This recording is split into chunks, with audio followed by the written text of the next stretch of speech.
नमस्कार. आज आपण एका जरा वेगळ्याच कौटुंबिक नाट्याचा उलगडा करणार आहोत. नमस्कार. हो, म्हणजे एका बाजूला ऑफिसला जायला निघालेला नवरा आहे, वकील आहे तो. अर्जुन. हो ना. आणि दुसरीकडे त्याची पत्नी सायली आहे, जी त्याला थांबवती आहे. अगदी. कारण तिला कसल्या तरी अज्ञात धोक्याची भीती वाटते. आपल्याकडच्या माहितीनुसार अर्जुनला महत्वाच्या मीटिंगसाठी जायचंय. मुंबईहून क्लायंट्स आलेले आहेत. बरोबर.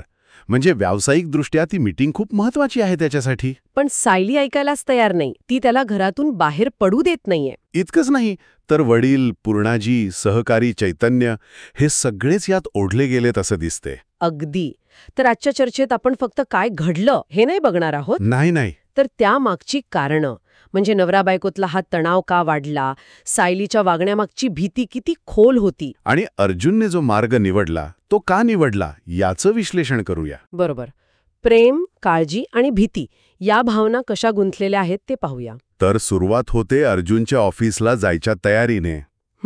आणि सायली त्याला स्पष्ट सांगते, आज काहीही झालं तरी बाहेर नाही जायचं. का? काय कारण काय होतं तिच्या मनात? महिपत नावाच्या कोणा व्यक्तीकडून धमकी मिळालेली असते आणि त्यामुळे ती प्रचंड घाबरलेली आहे. ओके.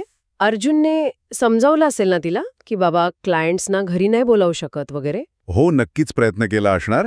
पण सायलीची भीती इतकी जास्त आहे की ती ऐकतच नाही. आणि मग तिने जे केलं, म्हणजे स्वतःच्या आणि अर्जुनच्या कपड्यांना गाठ मारली जेणेकरून तो जाऊ शकणार नाही. हो, अगदी. अविश्वसनीय वाटतं, पण हे तिच्या मनातील भीतीची खोली दाखवतं. खरे. ही फक्त काळजी नाहीये, ही नियंत्रणाबाहेर गेलेली भीती वाटतेय. बरोबर. आणि यामुळे अर्जुन साहजिकच हताश झाला असणार. त्याला कदाचित वाटलं असेल की ही भीती अतिशयोक्त आहे. पण मग घरातून पळून जाणं आणि त्यानंतर तर त्याने एका बनावट अपघाताचा दिखावा उभा केला. हो, हा खूपच धक्कादायक भाग आहे. पण का? म्हणजे असा टोकाचा मार्ग का निवडला असेल त्याने? मला वाटतं अर्जुनला कदाचित असं वाटलं असेल की सायलीची भीती आता तर्काच्या पलीकडे गेलीय आणि तिला वास्तवाचं भान आणून देण्यासाठी एका धक्क्याची गरज आहे. म्हणजे महिपतची धमकी त्याला तितकी गंभीर वाटत नसावी. बहुधा तसंच असणार. म्हणून त्याने विचार केला असेल की हा छोटासा बनावट अपघात रचला तर त्या धक्क्याने सायलीची ती मोठी नाहक भीती निघून जाईल. अरे बापरे. म्हणजे भीतीवर भीतीचा उतारा. तसा काहीसा प्रकार. पण याचा परिणाम काय झाला? घरात तर गोंधळ उडाला असेल ना? नक्कीच. उलट परिणाम झाला. जेव्हा सायलीला फोनवर तो गाडी आपटल्याचा आवाज ऐकू येतो आणि मग अर्जुनचा फोन लागत नाही, तेव्हा तिची भीती कमी होण्याऐवजी अनेक पटींनी वाढली. कल्पना करू शकते मी. कुटुंबात प्रचंड चिंता आणि गोंधळ उडाला असणार. अगदी. अर्जुनचा हेतू कदाचित सायलीची काळजी दूर करणं हा असेल, पण त्याची पद्धत ती अधिक भीती आणि अविश्वास निर्माण करणारी ठरली. यातून एक महत्वाचा मुद्दा पुढे येतो खरंच. एका बाजूला एखाद्या व्यक्तीची तीव्र, खोलवर रुजलेली भीती, जरी ती दुसऱ्याला अतार्किक वाटत असली तरी. बरोबर. आणि दुसऱ्या बाजूला दैनंदिन जबाबदाऱ्या, कामं पार पाडण्याची गरज, यात समतोल साधणं किती कठीण आहे. आणि इथे तो समतोल पूर्णपणे ढासळलेला दिसतोय. सायलीला तिची भीती वर्तमानात जगू देत नाहीये. आणि अर्जुन तिची भीती समजून घेण्याऐवजी किंवा संवाद साधण्याऐवजी तिला धक्का देण्याचा धोकादायक मार्ग निवडतोय. हो, संवाद किती महत्वाचा आहे ना, हे परत एकदा अधोरेखित होतं येथे.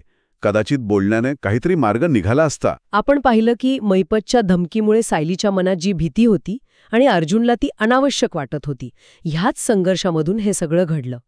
अर्जुनने सायलीला तिच्या भीतीतून बाहेर काढण्यासाठी जे बनावट अपघाताचं धक्कातंत्र वापरलं, त्याने तात्पुरता गोंधळ आणि भीतीच वाढवली. विश्लेषण करायचं झाल्यास अर्जुनच्या या कृतीने कुटुंबातला विश्वास आणि सुरक्षिततेची भावना याला कुठेतरी तडा गेला असणार. हो, नक्कीच.